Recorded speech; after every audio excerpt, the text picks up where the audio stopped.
ನೀವು ಬೆಂಗಳೂರು, ಡೆಲ್ಲಿ, ಮುಂಬೈ ಅಥವಾ ಹುಬ್ಬಳ್ಳಿ ಇಂಥ ಶಹರ ಒಳಗೆ ಓಡಾಡುವಾಗ ಬಹಳ ಚಂದ ಕಾಣೋ ಬಿಲ್ಡಿಂಗ್ ಅನ್ನ ನೋಡಿದ್ರ ಒಂದು ಪ್ರಶ್ನೆ ಕೇಳ್ಕೊಳ್ರಿ. ಈ ಬಿಲ್ಡಿಂಗ್ ಶೇಪು, ಲೈಟಿಂಗ್, ವೆಂಟಿಲೇಷನ್ ಆಮೇಲೆ ಓವರ್ ಆಲ್ ಎಕ್ಸ್ಪೀರಿಯನ್ಸ್ ಅದನ್ನು ಯಾರು ಡಿಸೈಡ್ ಮಾಡ್ಯಾರ? ಅದು ಕಾಂಟ್ರಾಕ್ಟರ್ ಅಲ್ಲ, ಆ ಬಿಲ್ಡಿಂಗ್ ಕಟ್ಟಿದ ಮೇಸ್ತ್ರಿ ಅಲ್ಲ, ಸಿವಿಲ್ ಇಂಜಿನಿಯರ್ ಅಲ್ಲ, ಆದ್ರೆ ಒಬ್ಬ ಆರ್ಕಿಟೆಕ್ಟ್. ಇವತ್ತಿನ ವಿಡಿಯೋ ಆರ್ಕಿಟೆಕ್ಟ್ ಹೆಂಗಾಗಬೇಕು ಅಂತ ಹೇಳಿ. ನೀವು ಈ ಚಾನೆಲ್ಗೆ ಹೊಸದಾಗಿ ಬಂದಿದ್ರೆ ಅಥವಾ ನಮ್ಮ ವಿಡಿಯೋಗಳನ್ನು ನೋಡ್ತಾ ಇದ್ರೆ ನಮ್ಮ ಚಾನೆಲನ್ನು ಸಬ್ಸ್ಕ್ರೈಬ್ ಮಾಡೋದು ಮರಿಬೇಡ್ರಿ. ಆರ್ಕಿಟೆಕ್ಚರ್ ಅಂದ್ರೆ ಬರೀ ಬಿಲ್ಡಿಂಗ್ ಅನ್ನ ಡ್ರಾಯಿಂಗ್ ಮಾಡೋದಲ್ಲ. 10 ವರ್ಷಗಳ ಯಾಕ 100 ವರ್ಷದ ತನಕ ಆ ಬಿಲ್ಡಿಂಗ್ ಒಳಗ ಜನ ಹೆಂಗ್ ಇರ್ತಾರ, ಹೆಂಗ್ ಓಡಾಡ್ತಾರ, ಹೆಂಗ್ ಫೀಲ್ ಮಾಡ್ತಾರ, ಆಮೇಲೆ ಆ ಬಿಲ್ಡಿಂಗು ಅರ್ತ್ ಕ್ವೇಕ್, ಗಾಳಿ ಮತ್ತು ನ್ಯಾಚುರಲ್ ಕೆಲಮಿಟಿಗೆ ಹೆಂಗ್ ರಿಯಾಕ್ಟ್ ಮಾಡ್ತದ, ಇಂಥವನ್ನೆಲ್ಲ ಡಿಸೈಡ್ ಮಾಡೋದು. ಅಫ್ಕೋರ್ಸ್ ಆ ಬಿಲ್ಡಿಂಗ್ ಅನ್ನ ಸುಂದರವಾಗಿನೂ ಡಿಸೈನ್ ಮಾಡೋದು ಆರ್ಕಿಟೆಕ್ಟ್ ಅವ್ರದ್ದು ಕೆಲಸ. ಆರ್ಕಿಟೆಕ್ಚರ್ ಅನ್ನೋದು ಬಿಲ್ಡಿಂಗ್ ಗಳನ್ನ ಮತ್ತು ಬಿಲ್ಟ್ ಎನ್ವೈರ್ಮೆಂಟ್ ಅನ್ನ ಡಿಸೈನ್ ಮಾಡೋ ಒಂದು ಪ್ರೊಫೆಷನಲ್ ಡಿಸಿಪ್ಲಿನ್. ಇದು ಬಿಲ್ಡಿಂಗ್ ಗಳು ಫಂಕ್ಷನಲ್ ಆಗಿರ್ಲಿಕ್ಕೆ, ಸೇಫ್ ಆಗಿರ್ಲಿಕ್ಕೆ, ಸ್ಟ್ರಕ್ಚರಲಿ ವಯಬಲ್ ಆಗಿರ್ಲಿಕ್ಕೆ ಮತ್ತು ಎನ್ವೈರ್ಮೆಂಟಲಿ ರೆಸ್ಪಾನ್ಸಿವ್ ಆಗಿರ್ಲಿಕ್ಕೆ ಆ ಜಾಗ ಸೂಕ್ತ ಅದನೋ ಇಲ್ಲೋ ಅಂತ ಹೇಳಿ ಡಿಸೈಡ್ ಮಾಡಿ ಬಿಲ್ಡಿಂಗ್ ಅನ್ನ ಡಿಸೈನ್ ಮಾಡ್ತವೆ. ಇದು design, engineering principle, urban planning, environmental science ಮತ್ತು ಹ್ಯೂಮನ್ ಸೈಕಾಲಜಿ ಇವೆಲ್ಲದರ ಕಾಂಬಿನೇಷನ್. ಒಂದ್ಸಲ ಬಿಲ್ಡಿಂಗ್ ಡಿಸೈನ್ ಆದ್ಮೇಲೆ ಆ ಬಿಲ್ಡಿಂಗಿನ ಡಿಸೈನ್ ಇಂಟೆಂಟ್ ಅದಕ್ಕೆ ಲೀಗಲ್ ಆಗಿ ಆರ್ಕಿಟೆಕ್ಟ್ಗಳು ಜವಾಬ್ದಾರರಾಗಿರ್ತಾರೆ. ಈ ಆರ್ಕಿಟೆಕ್ಟ್ಗಳು ಏನ್ ಕೆಲಸ ಮಾಡ್ತಾರಂದ್ರೆ ರೆಸಿಡೆನ್ಷಿಯಲ್, ಕಮರ್ಷಿಯಲ್ ಮತ್ತೆ ಇನ್ಸ್ಟಿಟ್ಯೂಷನಲ್ ಬಿಲ್ಡಿಂಗ್ ಅಂದ್ರೆ ಗೌರ್ಮೆಂಟ್ ಬಿಲ್ಡಿಂಗ್, ಲೈಬ್ರರಿಗಳು, ಮ್ಯೂಸಿಯಂಗಳು ಇಂಥವನ್ನೆಲ್ಲ ಡಿಸೈನ್ ಮಾಡ್ತಾರೆ. ಅವರು ಕಾನ್ಸೆಪ್ಟ್ ಮತ್ತು ಸ್ಪೇಷಿಯಲ್ ಲೇಔಟ್ ಗಳನ್ನ ಡೆವಲಪ್ ಮಾಡ್ತಾರೆ. ಡ್ರಾಯಿಂಗ್ಸ್ ಮತ್ತು 3D ಮಾಡೆಲ್ಸ್ ಪ್ರಿಪೇರ್ ಮಾಡ್ತಾರೆ. ಸ್ಟ್ರಕ್ಚರಲ್ ಮತ್ತು MEP ಇಂಜಿನಿಯರ್ ಜೊತೆ ಕೋಆರ್ಡಿನೇಟ್ ಮಾಡ್ತಾರೆ. ಬಿಲ್ಡಿಂಗ್ ರೆಗ್ಯುಲೇಷನ್ಸ್ ಅನ್ನ ಪಾಲನೆ ಮಾಡ್ತಾ ಇದೋ ಇಲ್ಲೋ ಅಂತ ಹೇಳಿ ಖಾತ್ರಿ ಮಾಡ್ಕೋತಾರ. ಸೈಟ್ ಒಳಗ ಕನ್ಸ್ಟ್ರಕ್ಷನ್ ಆಗ್ಬೇಕಾದ್ರೆ ಅದರ ಎಕ್ಸಿಕ್ಯೂಷನ್ ಮೇಲ್ವಿಚಾರಣೆ ಮಾಡ್ತಾರೆ. ಬಿಲ್ಡಿಂಗ್ ದ ಸಸ್ಟೈನೇಬಿಲಿಟಿ ಅಂದ್ರೆ ಎಷ್ಟು ವರ್ಷ ಅದು ಬಾಳ್ತದ, ಆಮೇಲೆ ಅದರ ಕ್ಲೈಮೇಟ್ ರೆಸ್ಪಾನ್ಸ್ ಅನ್ನ ಡಿಸೈನ್ ಒಳಗ ಇಂಟಿಗ್ರೇಟ್ ಮಾಡ್ತಾರೆ. ಈ ಆರ್ಕಿಟೆಕ್ಟ್ಗಳು ಸಿವಿಲ್ ಇಂಜಿನಿಯರ್ಸ್ ಅಲ್ಲ. ಆರ್ಕಿಟೆಕ್ಚರ್ ಮತ್ತು ಸಿವಿಲ್ ಇಂಜಿನಿಯರಿಂಗ್ ಅದು ಡಿಫ್ರೆನ್ಸ್ ನೋಡೋಣ. ಯಾವುದೇ ಬಿಲ್ಡಿಂಗ್ ಕಟ್ಟಬೇಕಾದ್ರೆ ಮೊದಲು ಆರ್ಕಿಟೆಕ್ಟ್ಗಳು ಬರ್ತಾರೆ. ಅವರು ಕಾನ್ಸೆಪ್ಟ್ ಆಮೇಲೆ ಡಿಸೈನ್ ಲೇಔಟ್ ಅನ್ನ ಮೊದಲು ಪ್ರಾರಂಭಿಸ್ತಾರೆ. ಸಿವಿಲ್ ಇಂಜಿನಿಯರು ಕಾನ್ಸೆಪ್ಟ್ ರೆಡಿ ಆದ್ಮೇಲೆ ಸ್ಟ್ರಕ್ಚರಲ್ ಸೇಫ್ಟಿಯನ್ನ ವ್ಯಾಲಿಡೇಟ್ ಮಾಡ್ಲಿಕ್ಕೆ ಬರ್ತಾರೆ. ಆರ್ಕಿಟೆಕ್ಟ್ ಅವ್ರದ್ದು ಫೋಕಸ್ ಎಲ್ಲಿರ್ತದಂದ್ರೆ ಸ್ಪೇಷಿಯಲ್ ಡಿಸೈನ್, ಎಸ್ಥೆಟಿಕ್ಸ್ ಅಂದ್ರೆ ಬಿಲ್ಡಿಂಗ್ ಅದ ಸುಂದರತೆ, ಆಮೇಲೆ functionality. Civil engineer structural strength ನೋಡ್ತಾರ, ಆಮೇಲೆ ಸೇಫ್ಟಿ ನೋಡ್ತಾರ. ಆರ್ಕಿಟೆಕ್ಟ್ಗಳಿಗೆ ಡಿಸೈನ್ ಲೆವೆಲ್ ತಿಳುವಳಿಕೆ ಇರ್ತದೆ. ಸಿವಿಲ್ ಇಂಜಿನಿಯರ್ಸ್ಗೆ ಕ್ಯಾಲ್ಕುಲೇಷನ್ ಲೆವೆಲ್ ಎಕ್ಸ್ಪರ್ಟೀಸ್ ಇರ್ತದೆ. ಆರ್ಕಿಟೆಕ್ಟ್ಗಳು basic beam, column, slab systems, materials, construction methods ಇವನ್ನೆಲ್ಲ ನೋಡ್ತಾರ. ಸಿವಿಲ್ ಇಂಜಿನಿಯರ್ಗಳು load analysis, foundation design, earthquake resistance, reinforcement detailing ಇಂಥವನ್ನೆಲ್ಲ ನೋಡ್ತಾರೆ. ಆರ್ಕಿಟೆಕ್ಟ್ಗಳು ಕೇಳೋ ಮುಖ್ಯ ಪ್ರಶ್ನೆ ಅಂದ್ರ ಜನ ಈ ಜಾಗನ ಹೆಂಗ್ ಎಕ್ಸ್ಪೀರಿಯನ್ಸ್ ಮಾಡ್ತಾರ ಅಂತ ಹೇಳಿ.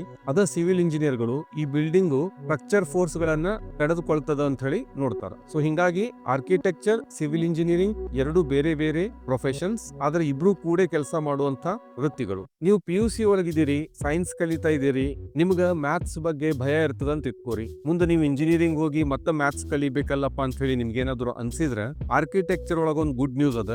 ಅಲ್ಲೇ ಮ್ಯಾಥ್ಸ್ ಭಯ ಇಲ್ಲ. ನಿಮ್ ಹತ್ರ ಜಾಮೆಟ್ರಿ ಆಮೇಲೆ ಲಾಜಿಕಲ್ ಥಿಂಕಿಂಗ್ ಸ್ಕಿಲ್ಸ್ ಇದ್ರೆ ಸಾಕು.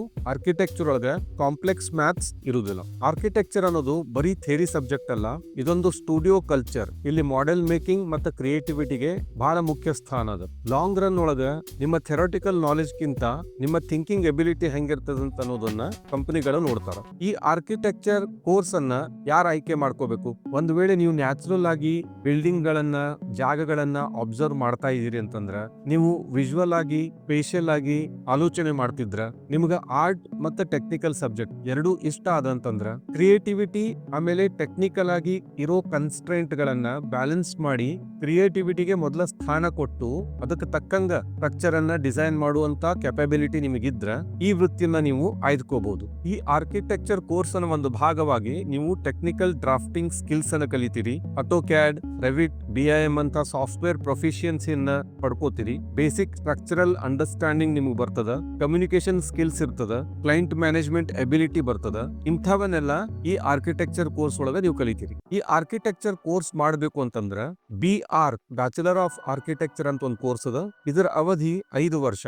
ಇಲ್ಲೇ ಕಡ್ಡಾಯವಾಗಿ ಇಂಟರ್ನ್ಶಿಪ್ ಇರ್ತದ. ಈ ಆರ್ಕಿಟೆಕ್ಚರ್ ಕೋರ್ಸ್ ಮಾಡಿದ್ಮೇಲೆ ಲೀಗಲ್ ಆಗಿ ಆರ್ಕಿಟೆಕ್ಚರ್ ಪ್ರಾಕ್ಟೀಸ್ ಮಾಡಲಿಕ್ಕೆ ಕೌನ್ಸಿಲ್ ಆಫ್ ಆರ್ಕಿಟೆಕ್ಚರ್ COA ಅದರೊಳಗೆ ನೀವು ಕಡ್ಡಾಯವಾಗಿ ರಿಜಿಸ್ಟ್ರೇಷನ್ ಮಾಡಬೇಕು. ನೀವು ಬಿ ಆರ್ಕ್ ಮಾಡಿದ್ಮೇಲೆ ಎಂ ಆರ್ಕ್ ಮಾಡಬಹುದು. Urban planning, landscape architecture, sustainable design ಇಂಥವೆಲ್ಲ ಬೇರೆ ಬೇರೆ ಹೈಯರ್ ಸ್ಟಡೀಸ್ ಗಳು ಬರ್ತಾವ. ಈ ಬಿ ಆರ್ಕ್ ಸೇರ್ಲಿಕ್ಕೆ ನಾಟಾ ಎಕ್ಸಾಮ್ ಅನ್ನ ಕಂಪಲ್ಸರಿಯಾಗಿ ನೀವು ಮಾಡ್ಬೇಕಾಗ್ತದೆ. ನಾಟಾ ಅಂದ್ರ national aptitude test in architecture. ಇದನ್ನ ಕೌನ್ಸಿಲ್ ಆಫ್ ಆರ್ಕಿಟೆಕ್ಚರ್ KOA ಅವರು ಕಂಡಕ್ಟ್ ಮಾಡ್ತಾರ. ಇದು ಪ್ರತಿ ವರ್ಷಕ್ಕೆ 2 ಅಥವಾ 3 ಸರ್ತಿ ನಡೀತದ. ನೀವು ಯಾವ್ದಾದ್ರು ಒಂದು ಅಥವಾ ಎಲ್ಲಾ ಎಕ್ಸಾಮ್ ಅನ್ನು ಬರೀಬಹುದು. ಅದ್ರೊಳಗ ಬೆಸ್ಟ್ ಸ್ಕೋರ್ ತಗೋತಾರ. ಈ ಎಕ್ಸಾಮ್ ಒಳಗ aptitude and reasoning, visual interpretation, drawing and observation, ಆಮೇಲೆ ಜನರಲ್ ನಾಲೆಜ್ ಇರ್ತದೆ. ಕರ್ನಾಟಕದೊಳಗ ನೀವು CET ಮೂಲಕ ಗವರ್ಮೆಂಟ್ ಸೀಟು ಪಡಿಬೇಕು ಅಂತಂದ್ರ ನಾಟಾ ಸ್ಕೋರು ಕಡ್ಡಾಯವಾಗಿ ಬೇಕು. ಈ ಎಕ್ಸಾಮ್ ಬರೀಲಿಕ್ಕೆ ಎಲಿಜಿಬಿಲಿಟಿ ಅಂದ್ರ PUC ಒಳಗ ಮ್ಯಾಥ್ಸ್, ಫಿಸಿಕ್ಸ್, ಆಮೇಲೆ ಕೆಮಿಸ್ಟ್ರಿ ಓದಿರ್ಬೇಕು. ಇಲ್ಲ ಅಂದ್ರ 10th ಆದ್ಮೇಲೆ 3 years ಡಿಪ್ಲೊಮಾ ಕೋರ್ಸ್ ಮಾಡಿರ್ಬೇಕು. ಈ ನಾಟಾ CET ಹೊರತಾಗಿ ನೀವು JEE ಮೇನ್ ಪೇಪರ್ 2 ಬರೀಬಹುದು ಆರ್ಕಿಟೆಕ್ಚರ್ ಒಳಗ. ಇಲ್ಲ ಕಾಮೆಡ್ ಕೇರ್ ಇಂದನು ಆರ್ಕಿಟೆಕ್ಚರ್ ಸೀಟ್ ಗಳನ್ನ ಪಡಿಬಹುದು. ಈ ಆರ್ಕಿಟೆಕ್ಚರ್ ಕೋರ್ಸ್ ಇರೋ ಕರ್ನಾಟಕದ ಪ್ರಸಿದ್ಧ ಕಾಲೇಜ್ಗಳನ್ನ ನೋಡೋಣ. ಈ ಎಲ್ಲಾ ಆರ್ಕಿಟೆಕ್ಚರ್ ಕೋರ್ಸ್ ಡ್ಯೂರೇಷನ್ ಬಂದು 5 ವರ್ಷ. BMS college of architecture Bengaluru. BMS ಒಳಗ ಅಪ್ರಾಕ್ಸಿಮೇಟ್ಲಿ 2 ರಿಂದ 3 ಲಕ್ಷ ಆನ್ಯುವಲ್ ಫೀಸ್ ಇರ್ತದ. ಅದೇ ರೀತಿ RV ಕಾಲೇಜ್ ಆಫ್ ಆರ್ಕಿಟೆಕ್ಚರ್ ಅದ ಬೆಂಗಳೂರಿನಾಗ. MS Ramaiah school of architecture, Dayanand Sagar college of architecture, Tumakuru ಒಳಗ Siddaganga institute of technology, Hubballi ಒಳಗ KLE ಟೆಕ್ನಾಲಜಿಕಲ್ ಯೂನಿವರ್ಸಿಟಿ, ಧಾರವಾಡ ಒಳಗ SDM ಕಾಲೇಜ್, ಮಂಗಳೂರು ಒಳಗ ನಿಟ್ಟೆ ಕಾಲೇಜ್ ಆಫ್ ಆರ್ಕಿಟೆಕ್ಚರ್. ಇಂಥವೆಲ್ಲ ಕರ್ನಾಟಕದ 10 ಕಾಲೇಜ್ಗಳ ಲಿಸ್ಟ್ ನಾನು ಇಲ್ಲಿ ಕೊಟ್ಟಿನಿ. ಅದೇ ರೀತಿ ನೀವು ಕರ್ನಾಟಕ ಬಿಟ್ಟು ಹೊರಗಡೆ ಕಲಿಬೇಕು ಅಂತಂದ್ರೆ ಡೆಲ್ಲಿ ಒಳಗ school of planning and architecture ಅಂತದ. ಭೋಪಾಲ್ ಒಳಗೂ school of planning and architecture ಅದ. ವಿಜಯವಾಡದಾಗ ಅದ. ಅಹಮದಾಬಾದ್ದಾಗ CEPT ಯೂನಿವರ್ಸಿಟಿ ಅದ. ಕೆಲವೊಂದು IITಗಳು, IIT ಖರಗ್ಪುರ್ ಅದರೊಳಗ ಡಿಪಾರ್ಟ್ಮೆಂಟ್ ಆಫ್ ಆರ್ಕಿಟೆಕ್ಚರ್ ಅದ. ಇದೇ ರೀತಿ ಮುಂಬೈ ಒಳಗ, ಚೆನ್ನೈ ಒಳಗ, ಚಂಡೀಗಢ ಬೇರೆ ಬೇರೆ ಕಡೆ ಆರ್ಕಿಟೆಕ್ಚರ್ ಕೋರ್ಸ್ಗಳು ನಿಮ್ಗೆ ಲಭ್ಯವು. ನೀವು ಭಾರತ ಬಿಟ್ಟು ಹೊರಗಡೆ ಕಲಿತೀರಿ ಅಂತಂದ್ರೆ ಯುನೈಟೆಡ್ ಕಿಂಗ್ಡಮ್ ಒಳಗ ಬಾರ್ಟ್ಲೆಟ್ ಸ್ಕೂಲ್ ಆಫ್ ಆರ್ಕಿಟೆಕ್ಚರ್ ಅಂತದ UCL. ಇದರ ಫೀಸು 25 ರಿಂದ 30 ಸಾವಿರ ಪೌಂಡ್ಸ್ ವರ್ಷಕ್ಕೆ. ಅಮೆರಿಕದಾಗ MIT ಸ್ಕೂಲ್ ಆಫ್ ಆರ್ಕಿಟೆಕ್ಚರ್ ಬಹಳ reputed college. Harvard graduate school of design ಅದ. ನೆದರ್ಲ್ಯಾಂಡ್ಸ್ ಒಳಗ ಡೆಲ್ಫ್ಟ್ ಯೂನಿವರ್ಸಿಟಿ ಅಂತದ. ಸೊ ನಿಮ್ಗ ಆರ್ಕಿಟೆಕ್ಚರ್ ಒಳಗ ಒಂದು ದೊಡ್ಡ ಕೋರ್ಸ್ ಮಾಡಿ ಅದಕ್ಕೆ ತಕ್ಕಂಗ ನಿಮ್ಗ ಜಾನ್ಮೆನು ಇದ್ದು ಆ ಕೋರ್ಸ್ ಗಳನ್ನ ಸಪೋರ್ಟ್ ಮಾಡ್ಲಿಕ್ಕೆ ದುಡ್ಡು ಇದ್ರೆ ನೀವು ವಿದೇಶ ಒಳಗ ಕಲೀಲಿಕ್ಕೆ ಪ್ಲಾನ್ ಮಾಡಬಹುದು. ಬಹಳಷ್ಟು ಭಾರತೀಯ ಯುವಕ ಯುವತಿಯರು ಆಸ್ಟ್ರೇಲಿಯಾಕ್ಕೂ ಹೋಗಿನೂ ಆರ್ಕಿಟೆಕ್ಚರ್ ಕಲಿತಾರ. ಈ ಆರ್ಕಿಟೆಕ್ಚರ್ ಮುಗಿದ್ಮೇಲೆ ಫ್ರೆಶ್ ಗ್ರಾಜುಯೇಟ್ ಆಗಿ ಎವರೇಜ್ ಸಂಬಳ ಅಂತಂದ್ರೆ 4 ರಿಂದ 8 ಲಕ್ಷ ವರ್ಷಕ್ಕೆ. ನೀವು ರೆಪ್ಯೂಟೆಡ್ ಕಾಲೇಜಿಂದ ಬಂದ್ರೆ ಅದ ಸಂಬಳ 6 ರಿಂದ 10 ಲಕ್ಷಕ್ಕೂ ಇರಬಹುದು.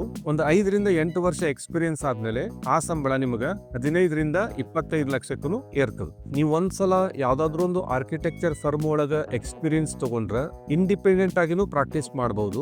ಇದಕ್ಕೆ ಇನ್ಕಮ್ ಅದ್ದು ಅಪ್ಪರ್ ಲಿಮಿಟ್ ಇರುವುದಿಲ್ಲ. ಕೋಟ್ಯಾನುಗಟ್ಲೆ ದುಡ್ಡು ಗಳಿಸೋ ಆರ್ಕಿಟೆಕ್ಟ್ ಗಳು ಇವತ್ತ ಭಾರತ ಒಳಗ ಸಿಗ್ತಾರೆ.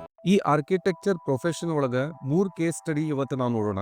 ಮೊದಲೇದವರು ಎಡ್ವಿನ್ ಲುಟೆನ್ಸ್. ನಿಮ್ಗೆ ಬಿಲ್ಡಿಂಗ್ ಒಳಗ ಒಂದ್ ಸ್ವಲ್ಪ ಆದ್ರೂ ಇಂಟ್ರೆಸ್ಟ್ ಇತ್ತು ಅಂತಂದ್ರ ನೀವು ಡೆಲ್ಲಿ ಒಳಗ ಬ್ರಿಟಿಷರ್ ಕಾಲದ್ದು ಹಳೆ ಬಿಲ್ಡಿಂಗ್ ಅನ್ನ ನೀವು ನೋಡಿದ್ರೆ ಅಂದ್ರೆ ಅವನ್ನೆಲ್ಲ ಡಿಸೈನ್ ಮಾಡಿದವರು ಎಡ್ವಿನ್ ಲುಟೆನ್ಸ್. ಡೆಲ್ಲಿ ಒಳಗಿನ ಬಹಳಷ್ಟು ಬಿಲ್ಡಿಂಗ್ ಗೆ ಲುಟೆನ್ಸ್ ಬಿಲ್ಡಿಂಗ್ ಅಂತಾನೆ ಹೆಸರು. ಇವರು ರಾಷ್ಟ್ರಪತಿ ಭವನ, ಇಂಡಿಯಾ ಗೇಟ್, ಪಾರ್ಲಿಮೆಂಟ್ ಇಂಥವೆಲ್ಲ ದೊಡ್ಡ ಬಿಲ್ಡಿಂಗ್ ಅನ್ನ ಡಿಸೈನ್ ಮಾಡ್ಯಾರ. ಇವ್ರ ಆರ್ಕಿಟೆಕ್ಚರಲ್ ಸ್ಟೈಲು ಯುರೋಪಿಯನ್ ಕ್ಲಾಸಿಕಲ್ ಶೈಲಿ ಜೊತೆಗೆ ಭಾರತದ ಗುಮ್ಮಟ ಮತ್ತ ಛತ್ರಿ ಅಂತ ಎಲಿಮೆಂಟ್ ಗಳ ಕಾಂಬಿನೇಷನ್ ಮಾಡಿ ಬಿಲ್ಡಿಂಗ್ ಕಟ್ಟಾರ. ನ್ಯೂ ಡೆಲ್ಲಿ ಒಳಗ ಕರ್ತವ್ಯ ಪಥ್ ಅದರ ಆಜು ಬಾಜು ಬಿಲ್ಡಿಂಗ್ ಇರೋವೆಲ್ಲಾನು ಈ ಲುಟೆನ್ಸ್ ಬಿಲ್ಡಿಂಗ್ ಗಳು. ಆದ್ರೆ ಇವರು ಕೆಲಸ ಮಾಡಿದ್ದು ಇಂಪೀರಿಯಲ್ ಬ್ರಿಟಿಷ್ ಆಡಳಿತಕ್ಕ. ಭಾರತಕ್ಕೆ ಸ್ವಾತಂತ್ರ್ಯ ಬಂದ ಮೇಲೆ ಈ ಬಿಲ್ಡಿಂಗ್ ಗಳನ್ನ ಡೆಮೋಕ್ರೆಟಿಕ್ ಆಡಳಿತಕ್ಕೆ ಅಳವಡಿಸಿಕೊಳ್ಳಲಾಗ್ತದೆ. ಇಬ್ರು ಭಾರತದ ಕಂಟೆಂಪರರಿ ಇಂಡಿಯನ್ ಆರ್ಕಿಟೆಕ್ಟ್ಸ್ ಅನ್ನ ನೋಡೋಣ. VV ದೋಶಿ. ಇವ್ರಿಗೆ ಪ್ರಿಟ್ಸ್ಕರ್ ಪ್ರೈಸ್ ಸಿಕ್ಕದ 2018 ಒಳಗ. ಇವರು ಕ್ಲೈಮೇಟ್ ರೆಸ್ಪಾನ್ಸಿವ್ ಮತ್ತು ಸೋಷಿಯಲಿ ಕಾನ್ಶಿಯಸ್ ಆರ್ಕಿಟೆಕ್ಚರ್ಗೆ ಹೆಸರಾದವರು. ಇವರ ಮುಖ್ಯ ಕೆಲಸಗಳು Indian institute of Bangalore, IIM Bangalore ಅದರ ಬಿಲ್ಡಿಂಗು, ಆಮೇಲೆ ಅರಣ್ಯ ಹೌಸಿಂಗ್. ಇನ್ನೊಬ್ರು ಫೇಮಸ್ ಆರ್ಕಿಟೆಕ್ಟ್ ಇದ್ದಾರೆ ಸಂಜಯ್ ಪುರಿ ಅಂತ ಹೇಳಿ. ಇವರು ತಮ್ಮ ಸ್ಕಲ್ಪ್ಚರಲ್ ಮತ್ತು ಕ್ಲೈಮೇಟ್ ಕಾನ್ಶಿಯಸ್ ಬಿಲ್ಡಿಂಗಿಗೆ ಹೆಸರುವಾಸಿಯಾಗ್ಯಾರ. ಇವರು ತಮ್ಮ ಮಾಡರ್ನ್ ಜಿಯೋಮೆಟ್ರಿಕ್ ಡಿಸೈನ್ಸ್ಗೆ ಅಂತಾರಾಷ್ಟ್ರೀಯ ಮಟ್ಟದಾಗ ಗುರುತಿಸಲ್ಪಟ್ಟಾರ. ಕೊನೆಯದಾಗಿ ಈ ಆರ್ಕಿಟೆಕ್ಚರ್ ಅನ್ನೋದು ಒಂದು ಹೈ ಇನ್ಕಮ್ ಪ್ರೊಫೆಷನ್ ಆಗ್ಬಹುದು. 100% ಆಗಿ ಇಂಜಿನಿಯರಿಂಗಿಗೆ ಒಂದು ಅಲ್ಟರ್ನೇಟಿವ್ ಪ್ರೊಫೆಷನ್ ಆಗ್ಬಹುದು. ಬ್ಯಾರೆ ಕೆಲಸದಾಗ ಇಲ್ದೇ ಇರೋ ಒಂದು ಫ್ಲೆಕ್ಸಿಬಿಲಿಟಿ ಈ ಕೆಲಸ ಒಳಗಿರ್ತದ. ಯಾಕಂದ್ರ ನಿಮ್ಮ ಕ್ರಿಯೇಟಿವಿಟಿ ಹೆಂಗಿರ್ತದ ಅದ್ರ ಮೇಲೆ ನಿಮ್ಮ ಗ್ರೋತ್ ಡಿಪೆಂಡ್ ಆಗ್ತದೆ. ನಿಮ್ಮ ಸ್ಕಿಲ್, ವಿಸಿಬಿಲಿಟಿ, ಆಮೇಲೆ ನೆಟ್ವರ್ಕ್ ಈ ಮೂರು ಸೇರಿದ್ರ ಆರ್ಕಿಟೆಕ್ಚರ್ ಬರೀ ಒಂದು ಕೆಲಸ ಆಗಿ ಉಳಿದಿಲ್ಲ, ಆದ್ರ ಒಂದು ಜಾಗದ ಆಥರ್ಶಿಪ್ ಆಗ್ತದೆ. ಸೊ ನಿಮಗೂ ಈ ಆರ್ಕಿಟೆಕ್ಚರ್ ಮಾಡಬೇಕು ಅಂತ ಇಂಟ್ರೆಸ್ಟ್ ಇದ್ರೆ ಇವತ್ತಿಂದ ರಿಸರ್ಚ್ ಸ್ಟಾರ್ಟ್ ಮಾಡ್ರಿ. ಯಾವ ಕಾಲೇಜ್ ಅವ, ಯಾವ ಕೋರ್ಸಸ್ ಗಳವ, ಈಗಿರೋ ಆರ್ಕಿಟೆಕ್ಟ್ ಗಳು ಏನ್ ಕೆಲಸ ಮಾಡ್ತಾರ, ಅವರು ಕಟ್ಟಿರೋ ಬಿಲ್ಡಿಂಗ್ ಗಳು ಯಾವ್ಯಾವು, ಇಂಥವನ್ನೆಲ್ಲ ಗಮನಿಸ್ಲಿಕ್ಕೆ ಸ್ಟಾರ್ಟ್ ಮಾಡ್ರಿ. ಈ ವಿಡಿಯೋ ಇಷ್ಟ ಆದ್ರೆ ಲೈಕ್ ಮಾಡ್ರಿ, ಬೇರೆದವ್ರ ಜೊತೆಗೂ ಹಂಚ್ಕೊಳ್ರಿ. ಇಂಥ ವಿಡಿಯೋಗಳನ್ನ ನೋಡ್ತಾ ಇರ್ಲಿಕ್ಕೆ ನಮ್ಮ ಚಾನೆಲ್ ಅನ್ನ ಸಬ್ಸ್ಕ್ರೈಬ್ ಮಾಡಿ. ಜೈ ಹಿಂದ್, ಜೈ ಕರ್ನಾಟಕ.